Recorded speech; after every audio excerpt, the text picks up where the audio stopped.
Sempat diprotes, Bareskrim kini bantah honor nyanyi Rosa di DNA Pro disita jadi barang bukti.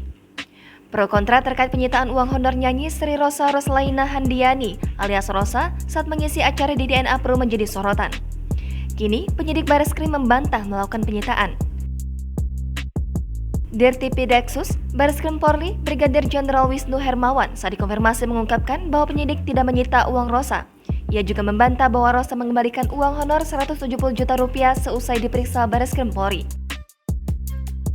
Adapun uang itu murni hasil kerjasama profesional antara Rosa dan DNA Pro. Diberitakan sebelumnya, Wakil Ketua DPR RI Sufmi Dasko Ahmad menyoroti pekerjaan seni artis Sri Rosa Roslaina alias Rosa terkait kasus investasi bodong dan pencucian uang robot trading DNA Pro. Menurut Dasko, seharusnya tidak ada penyitaan honor menyanyi Rosa. Sebab penyanyi yang kerap menjadi juri di ajang pencarian bakat ini tidak turut serta dalam modus operasi kejahatan, melainkan hanya mengisi hiburan di sebuah acara.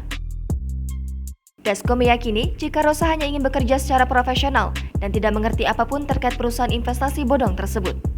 Diketahui, penyanyi Rosa menyelesaikan pemeriksaan dugaan kasus investasi bodong DNA Pro di Bareskrim Polri, Jakarta Selatan pada Kamis 21 April kemarin. Dalam kesempatan itu, Rosa mengaku ditanya seputar kehadirannya sebagai pengisi acara yang diadakan DNA Pro.